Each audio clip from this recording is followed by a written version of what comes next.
Focus your mind to this bell sound and keep relax your body. So while you focusing to the sound, let your body to settle down and relax your mind and relax your breathing.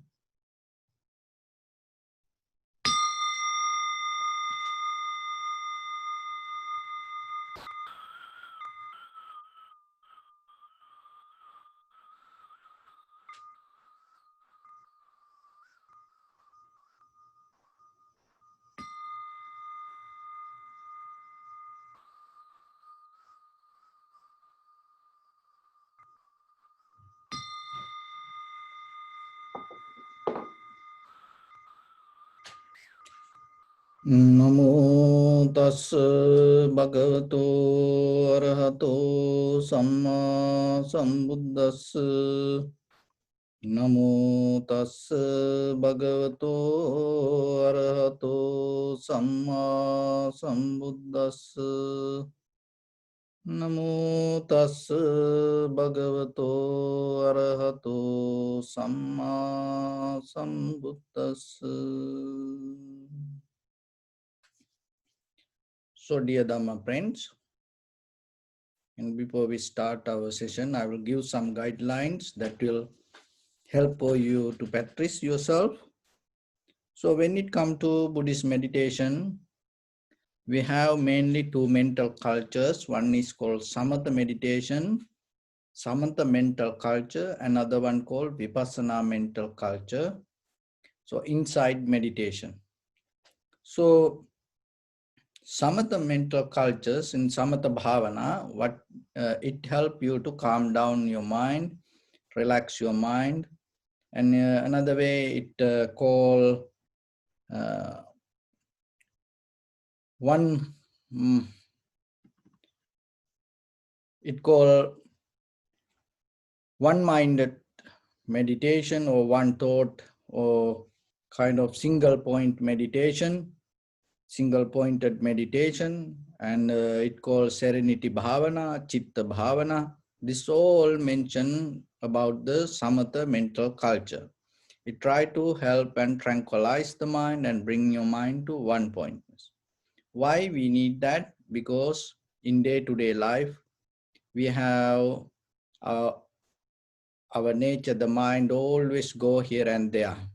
So then in the beginning, if your mind is busy, that yourself, you cannot get into the clear understanding. So that's why in the beginning, we try to calm down the mind and keep our mind in one point. So with that, once we get into that, from there we go to inside meditation, which you call Vipassana Bhavana.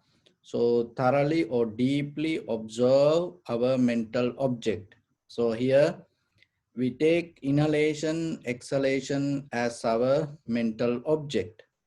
Once you focus to your inhalation, exhalation, so allow it to happen itself.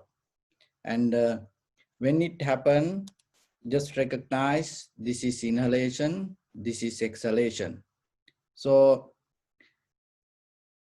sometimes if the mind go here and there, bring it back again and again.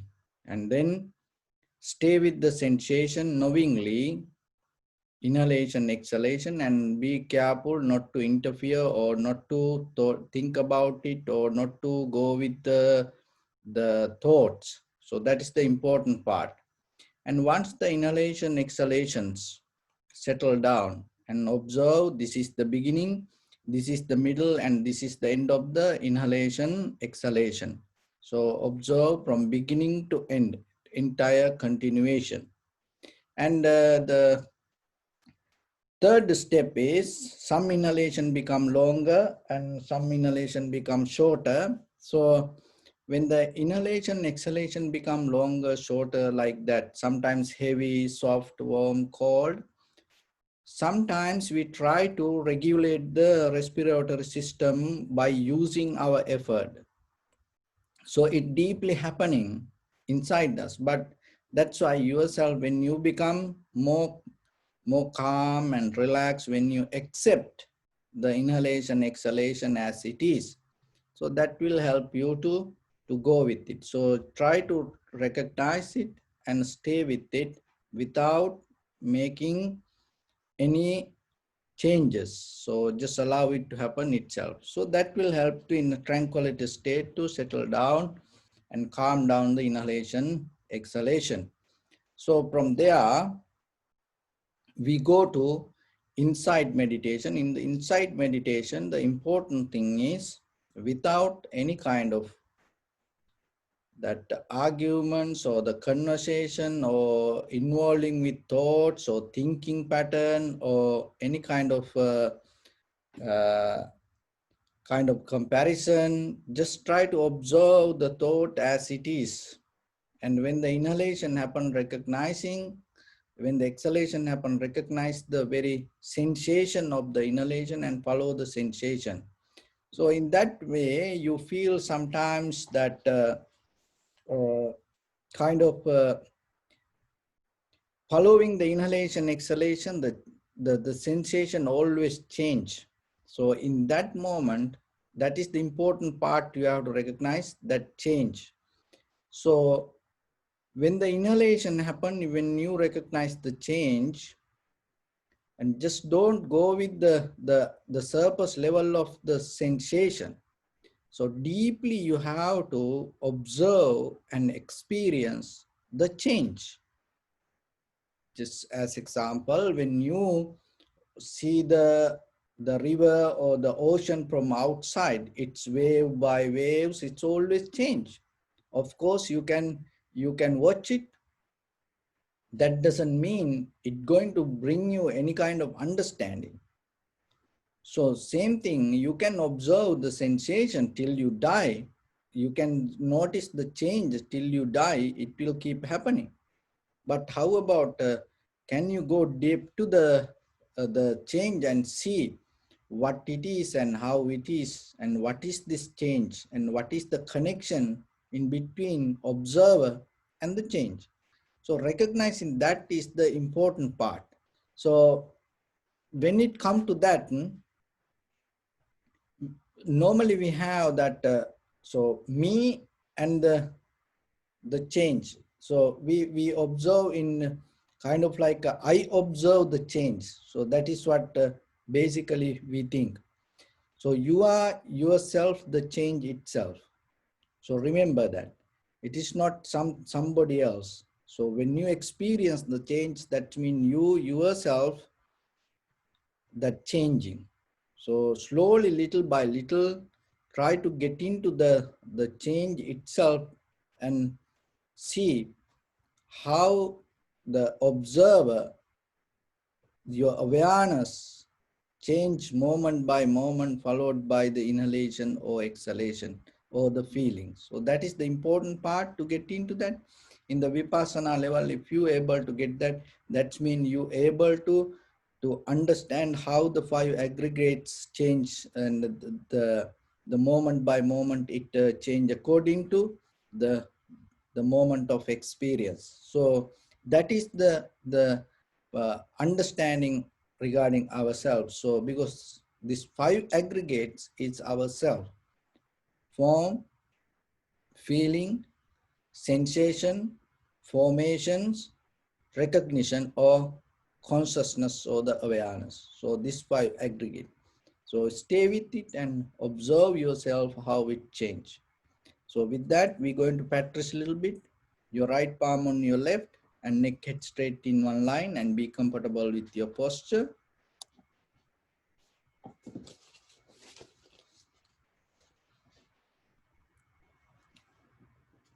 Okay.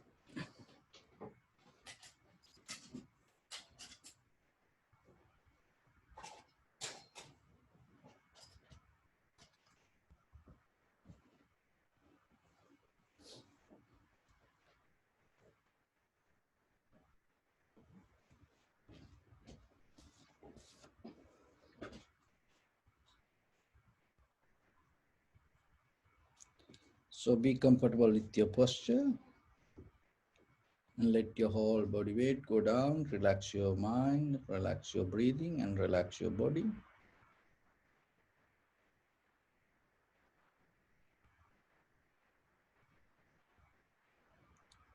And bring my attention to your body and scan head to toes 3 times and say Sopatviva.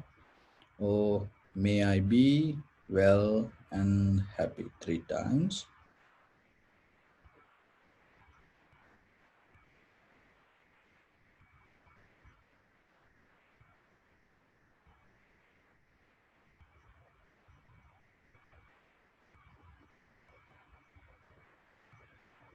And take a moment and think.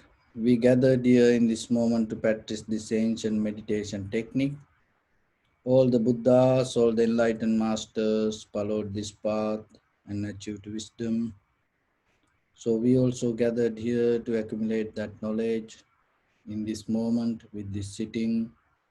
May my body become more comfortable. May my breath be more smooth. May no difficulties come to me. May all the success come to me. Also, think for a moment. This is the last moment we're spending in this very lifetime. And detach your mind from all your past memories and as well as any kind of future thoughts.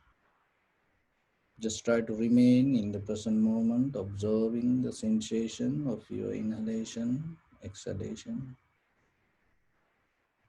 So mentally relax your body step by step, following my words.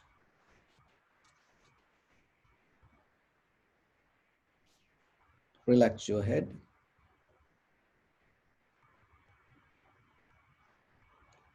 And relax your forehead. Relax your eyebrows. Relax your eyes. Relax your ears. Relax your nose. Relax your upper lip. Relax your lower lip. Relax your chin. Relax your whole face muscles. Relax your teeth. Relax your tongue. Relax your mouth. Relax your throat and relax your neck.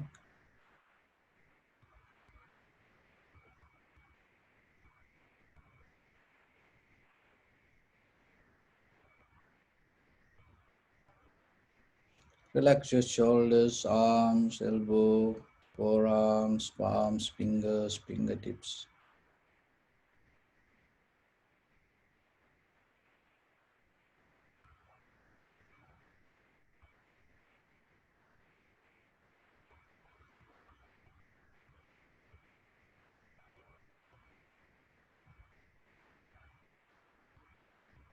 Relax your back muscles and relax your spine.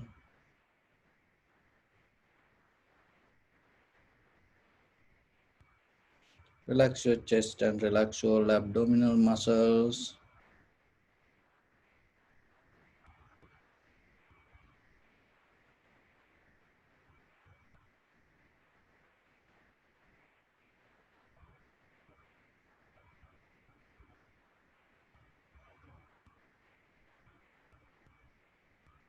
Relax your lungs, relax your heart, relax your liver,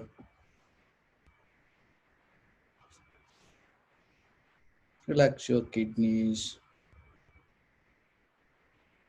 relax your gallbladder, relax your pancreas,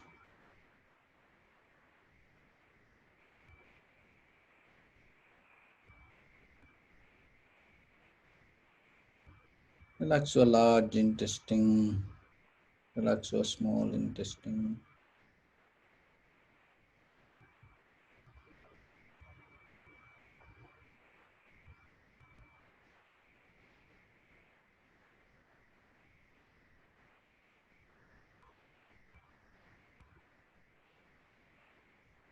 relax your all abdominal organs, Relax your buttock. Relax your thigh. Relax your knee. Relax your calf muscles. Relax your foot and relax your toes.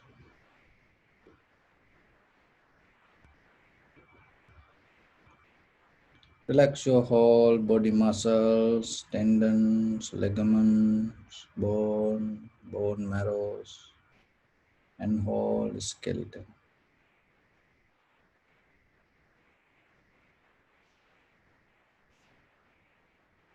Release the tension in your mind and keep relax your face muscles.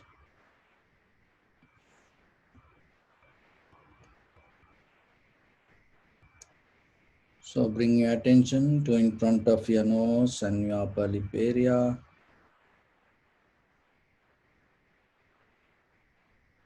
Deeply and gently breathe out 3 times and find the sensation, please, in front of your nose and your upper lip area.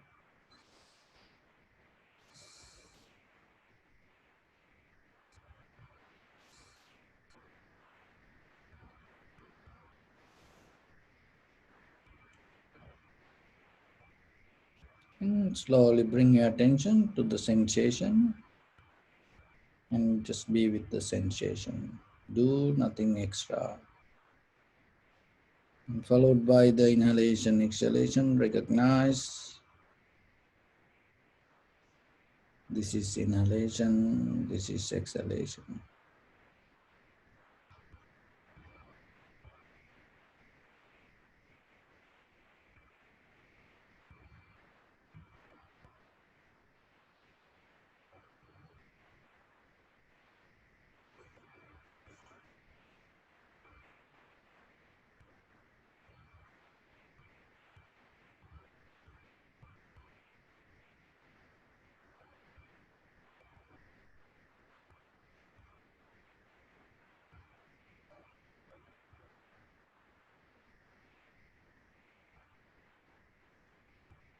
Bring your attention and stay focused to the sensation.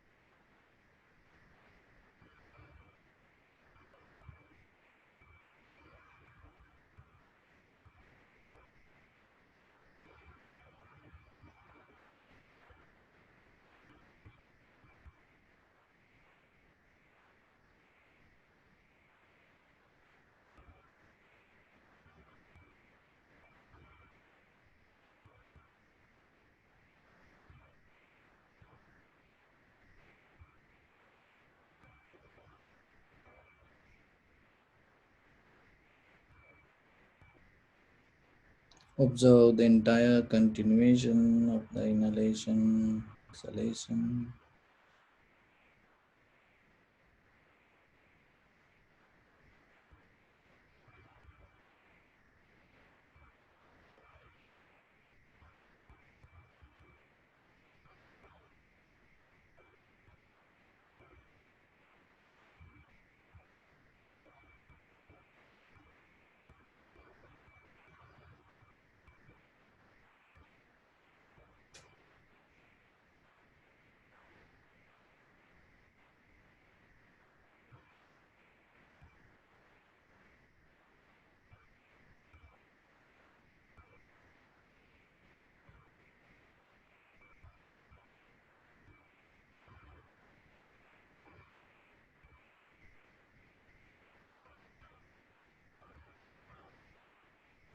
Some inhalation become longer, shorter, heavy, soft, warm, cold.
Just focus to the change happening, followed by the inhalation, exhalation, and stay with it and recognize it. Don't mix with any ideas, any experience.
Bring your attention to your body.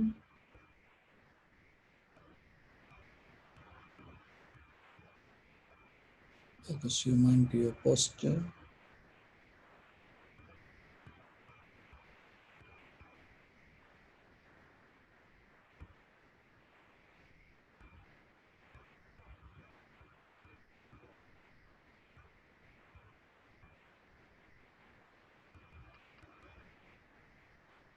We cultivate loving kindness and compassion in our heart and radiate it as a light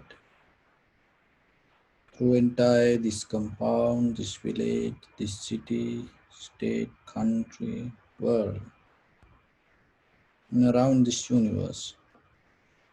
And as far as we can through galaxies, other planets, and stars, reminding ourselves like this with clear intention, mentally repeat after me. May all living beings in this universe be well and happy. May everyone be happy and safe, and may their hearts be filled with joy.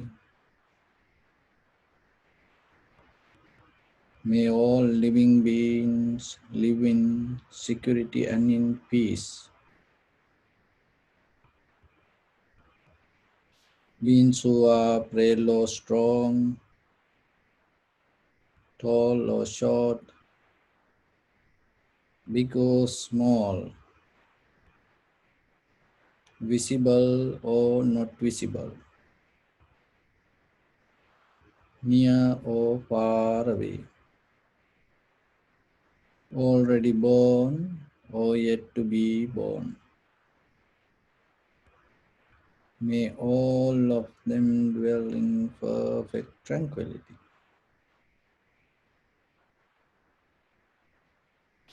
Let no one do harm to anyone. Let no one put the life of anyone in danger. Let no one, out of anger or ill will, wish anyone any harm.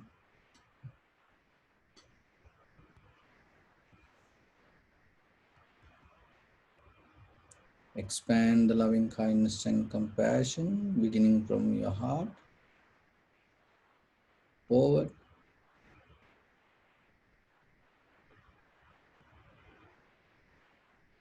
Visualize yourself and send it as a light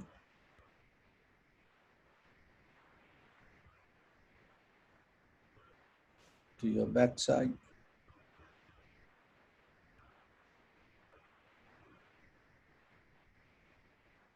to your left side,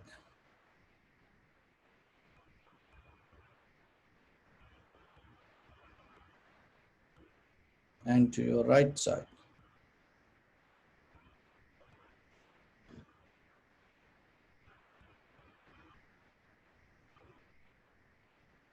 Downward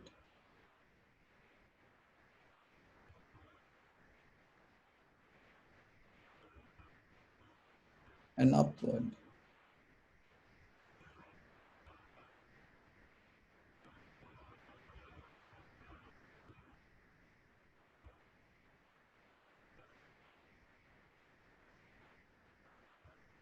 To all six directions at once, like the moon, the sun. Spread the light, spread the energy without any condition, without any limitation, without any resistance or without any judgment. Let your heart to shine with the loving kindness and compassion from the bottom of it, with the maximum effort to the highest. Wishing yourself, may all living beings in this universe be well and happy.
Say sadhu, sadhu, sadhu.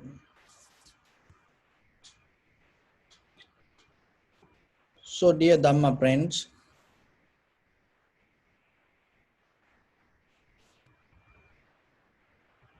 in day-to-day life, we experience this world with our eye, ear, nose, tongue, body, and mind. So that whatever the information you collect every day is become your life. And especially when we come to our life, sometimes ourselves we cannot recognize the very nature or the condition of our own mind because we covered with a lot of unnecessary informations. So through meditation, it helps you to clear your own mind and allow that its own nature to come up. So there is no human being like charcoal cannot clean. It's always there is a possibility if you are a human being, if you are conscious, if you have the awareness, it doesn't matter whatever the social or the physical condition, mental condition that you carry. If you have your eye, ear, nose, tongue, body, mind work properly, by birth, if you don't have any kind of disability, of course you have opportunity to attain to enlightenment in this very lifetime. Purifying your own heart, purifying yourself, your own experience. But sometimes this day-to-day life, it brings us to a point that we cannot go away from it. Why? The very nature of our mind and the body, what you keep doing, it becomes a habit to you. No matter what, it doesn't matter good or bad, that the body or the mind or your life itself cannot recognize what to do or what not to do. So whatever you keep doing, anything, any action, it becomes a habit. Once it becomes a habit, it becomes more comfortable with you to live. So then you have to be very careful in day-to-day life. If something is unprofitable, unnecessary, don't keep doing it. Why? Because sometimes it can become a habit to you. So the thing is, with this material world, we have nature to live with this, all the outside things to gain facility. It's kind of like we looking for satisfaction. This all the facilities kind of like giving us kind of comfort. But what the Buddha mentioned, this comfort not going to be forever with us. Don't get attached to that. So this all the comfort, whatever come out of that conditions things, it always going to go back, going to go away. And then in that very moment, maybe you're going to feel sad, worry, unhappy. So it is kind of discomfort giving us the life. And also by the time this all the comfort itself going to go away, teaching us a lesson. What is that lesson? Is impermanent. So out of that impermanent, if we don't recognize that, we develop unsatisfactory nature, which we call lead us to suffering. So if you are wise, if you are enough intelligence, if you are conscious, what you have to do? You have these facilities, you find the comfort, but by the time without any effort. If you know the very nature of this, you have to let go it. But it is difficult. So that's why you need some extra effort to create a detachment inside you, because it is a habit. That is it. That's only it. There's nothing else. That habit sometimes can lead us to suffering. So that's why the Buddha mentioned in this whole teachings, having things doesn't wrong anything. Having things or using something doesn't mean you're going to get hurt or you're going to get into that or like that. But if you don't have the understanding, this is change, this moment by moment, even your own in experience with five aggregates, this everything change. If you don't see that, then you start to develop a kind of solid awareness, solid experience inside you, which take you to disturb. So look, this everything give us the life around you, and how that can bring you the sickness, disease. It's same like this, like mother. For a newly born baby, the mother's breastfeeding. So when they breastfeed, and little by little, when the child become young, if the child is still want to drink milk, the mother don't allow it to happen. So what the mother does, little by little, she try to escape from the child. Why? Even though in the beginning, the child need the breastfeeding to become healthy, grow. That's the best for the child. But when the child grow, if still child keep doing it, child going to get sick. That is not good for the child. So then what the mother does, and sometimes she apply on her breast kind of like bitter things. If the child try to drink milk, then that the child doesn't feel comfortable, and then it will help to detach. So that detachment you create as a mother with the compassion, knowingly something, but the child doesn't know it. But as a mother, you know it, but in that very point, you don't care about the child. If the child try to cry, you don't take it as a kind of like, you don't give any credit for that crying. You neglect it. Another thing is like when the child first time they go to school, preschool, most of children, the very first thing they does cry. When the mother or the father try to leave the school, they cry. Why? It is a new environment, different people, then different children, and most children cry.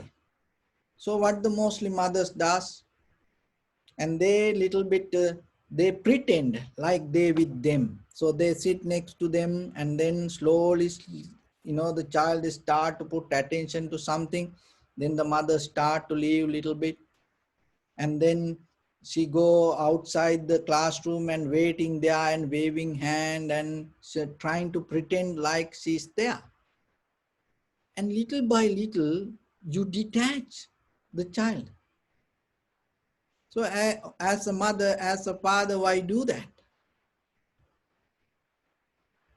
Because you know that attachment not going to bring any kind of that comfort, not going to bring any kind of good to you or the child. So you have to leave the child to that classroom. So this is the same thing in your mind also.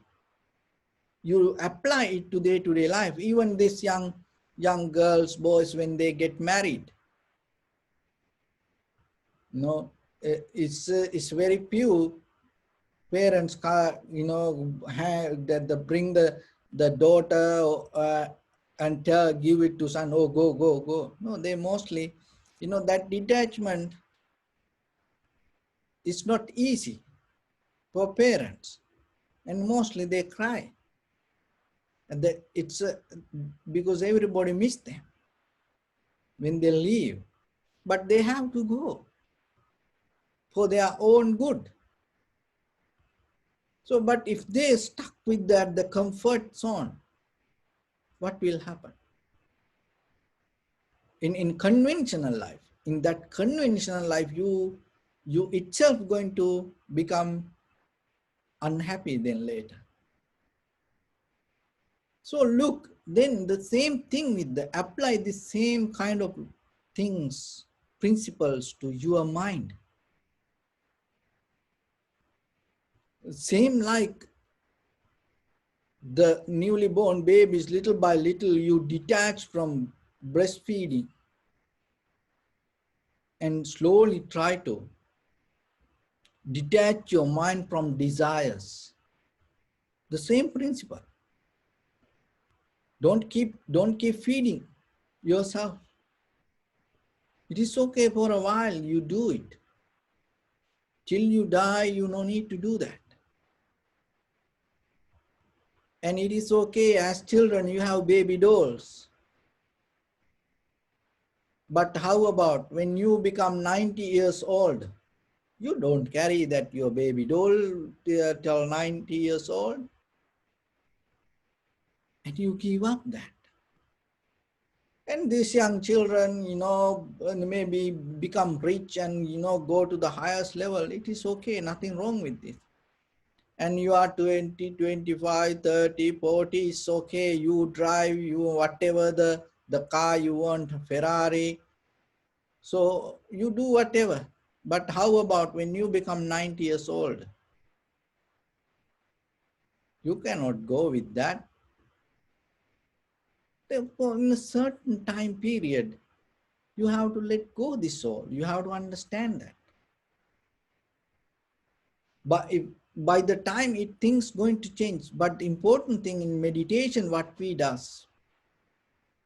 So before it come to you and knock your head, you understand this and you release it. It giving deeper inner victory to yourself, and it giving inner peace to yourself. Because rather than going through all the up and down, up and down, up and down, and a struggle, when you know this principle deeper inside, even though you have these things, you don't hold, you don't develop a deeper attachment. Why? Because you know by the time you have to let go these things. So when the time comes, let it go. Don't hold it with. So that is where you slowly going to grow yourself. So this is spiritual growth, this spiritual development deeper inside you as you are is the most beautiful thing that you can experience. So that's why even though you have this everything, mostly a lot of these rich people or whatever that you call in society, that high-end people, they have everything to the highest level and still they feel lonely. They feel disappointment. They feel frustrated regarding life. How about when you have everything in your life, still why you feel lonely? Because you don't practice meditation. That's why. Because the mind never going to be satisfied with this, all the outside things. That's why you feel lonely. There is something missing. And when you have everything, you feel you are complete, but still in deeply you feel kind of like you're missing something. You had all the dreams maybe with you, Whatever you keep chasing in this life, you already have that, but still you feel something missing. Why that? Because the human mind can satisfy only through settle down with the reality, real nature. That is called Dhamma. There is nothing going to be completely settled down. That only the truth or the nature or the Dhamma. Even you go to heaven, even you become the God in according to Buddha's teaching. In anywhere in this samsaric journey, still you will keep looking something. You will keep looking something. You never. There is no point you to get in to settle down and tell this is done. Even you become the Mahabrahma or the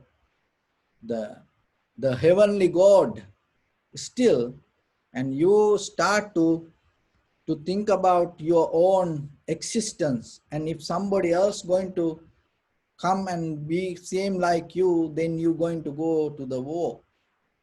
How about that if the God start the war against the God, what else? That is the worst thing can happen this entire existence. If the war happening in the hell, it is okay. But how about in the heaven, if the war happen? So look at the human, the 10,000 years old, all the scriptures that the people talk about, that the people sometimes worship, this Mahabharata, Ramayana, this all books. What they talk about? Their satisfaction, or this everything good, or be calm down. No, it's about war. The God declare wars. Why? How, then you have to think how it is possible, why it happened like that way. Because only the place that you can be completely satisfied with awareness and the recognition of the nature, that's mean the samatha vipassana meditation. And you can name it in different ways, but that is the only place that everything going to settle down. So when it come to this, how it become kind of like because you don't get disturbed out of anything. You become more relaxed and calm, and deeply you resonate with, you harmonize with that nature. That is what happened. There's no resistance for anything. But without that understanding, if you become anything, that always remember, it's always going to have some kind of resistance, unsatisfaction, always look for something. So it kind of like this way. If I give an example, like as example, very, well experienced gem cutter or the goldsmith, and he know regarding everything about the gold. Okay, so then you take a piece of gold, unclean, unrefined gold, with the dirt and it's just the gold, that's it, and you take it to that goldsmith, and when he take it to his hand,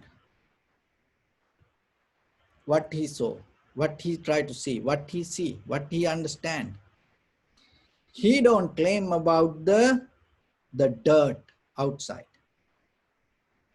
He don't care about the shape. He just see the goal, that's it. But how about us? When we don't know that, the real value of the gold, when we don't know about that, maybe we fighting with the outside dirt, or maybe the shape. So practicing meditation is like you becoming kind of like a goldsmith. And in day-to-day life, so whatever the things go up and down, so whatever the other's behavior, attitude, you don't become disturbed from that. Why? Because you see deeper this all. You see the change. It seems like the goldsmith, not this outside details, and he just see the gold.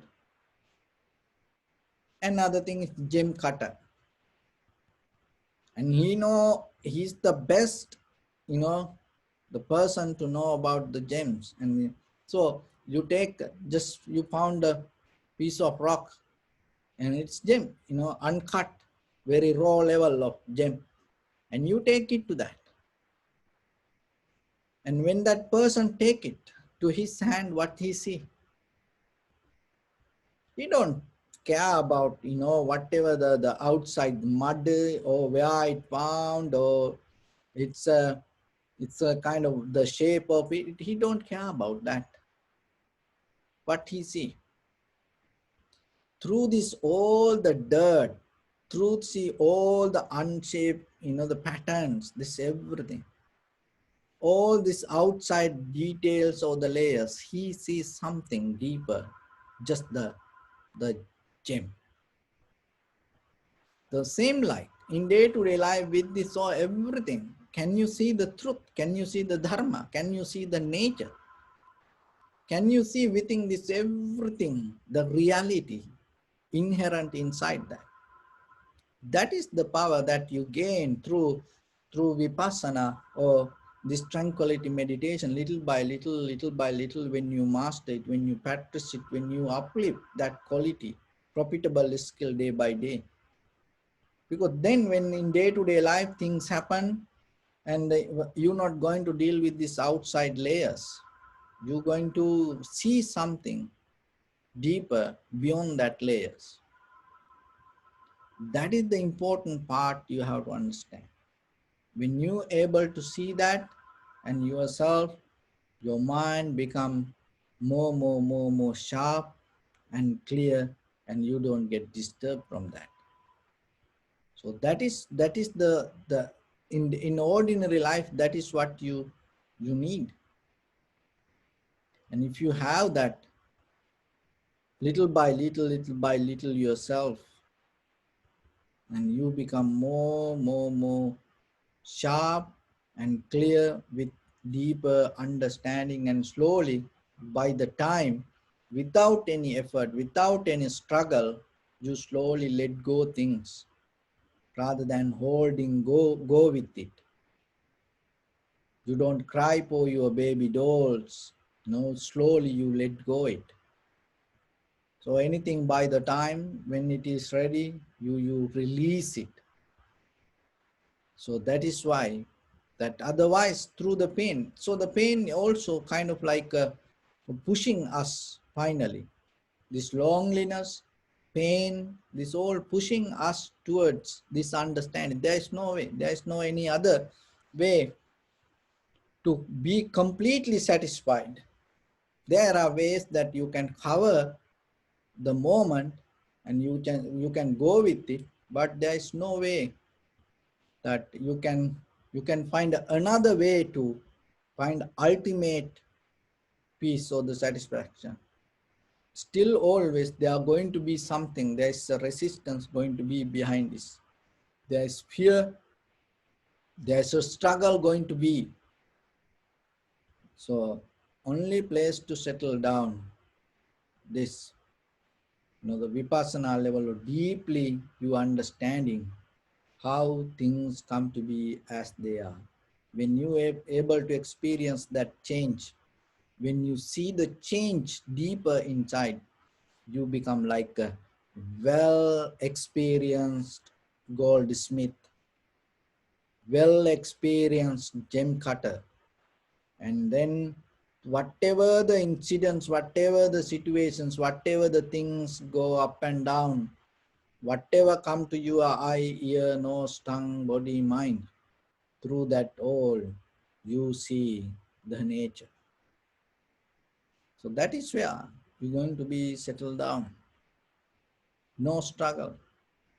And that's the day when the time comes, slowly you release that. There's a well-known teacher called Nagarjuna. So the Nagarjuna, this he gave up everything one time, and he had only a ball given by the king, and he used to have this ball with him wherever he goes, and just to beg the food. And one day he came to a place and he was ready to sleep, and then suddenly thief came and start to look for things around that. And then Nagarjuna took his ball and told, take this. And the thief, even before he come to him, he gave the ball, and Nagarjuna, take it. It helped me to have a good sleep. So otherwise you may going to disturb me. So the thief took it and ran away. And the very next day morning, thief came to him and told, yesterday night you made me so poor in front of you when you gave this ball to me. I was stealing from palace. I was stealing from rich people. I was always trying to get things from the people, that whoever have something. And what I saw, everybody always try to hold and struggle and to protect. And I have seen this thief telling to him, and I have seen for even little things how people fight with their whole life for little things to protect that, believing that is important and that is for their life. And there are a lot of situations came in my life. I used to fight with people, almost I killed them, and believing that is more important for me. But yesterday night when I came, you gave this and that moment, and that everything changed inside me. And then by the morning, this thief became a student of Nagarjuna, the great teacher. So look how the transformation happens. That is what we have to understand, because through books we cannot, reading books we cannot get it. That's why you have to hear this. By hearing, there is something that deeper we have a connection when you hear, rather than reading a book. When you hear it, it opens your heart more quickly and it resonates with you. So sometimes in day-to-day life, as husband, wife, children, friends and family members, brothers, sisters, remember, when you have the struggle to hold things, and it creates unnecessary situations. So develop art of releasing, art of releasing, art of releasing. And then you will see the very best benefit. You become free from that everything. And when the other people become free from the situation, it allows them to change themselves. When they have the freedom themselves also, they change. But the thing is, without having that freedom, without even we are free from this everything, we look to find the freedom and we wish that other people should be different. It's not going to happen, because this everything is the same result of the same struggle. So that's why it is your responsibility to find the freedom, inner freedom, and knowingly this everything is good, nothing wrong with anything. And but yourself, you have to understand this everything for just only for a time. By the time we have to let it go. So before that time come, by understanding, release it inside you. And remember, be like the well-experienced gem cutter and be like well-experienced goldsmith. Even with the outside, whatever the dirty and whatever the unshaped and whatever the raw level of material, start to look the deeper inside value. So with that, I bless upon everyone with this good practice. May all of you be well, happy and peaceful. May no harm come to you. May no difficulties come to you. May no problems come to you. May you also have the patience, courage, understanding and determination to meet and overcome inevitable difficulties in your life. During this time period, may everyone stay healthy and safe. And finally, may all of you attain supreme bliss of Nibbana. Sabbityo vajjantu sabbarogo vinasatu mate bhavatvantarayo sukhiti gayuko bhava. Ittavata ammi sampadang punya sampadang sabbe deva anumodantu sabba sampatti siddhya. Sabbe bhutanumodantu sabba sampatti siddhya. Sabbe tattanumodantu sabba sampatti siddhya. Idam me punya kammam Asavakkayamang hotu sabba dukkha pamuncatu. Bless you.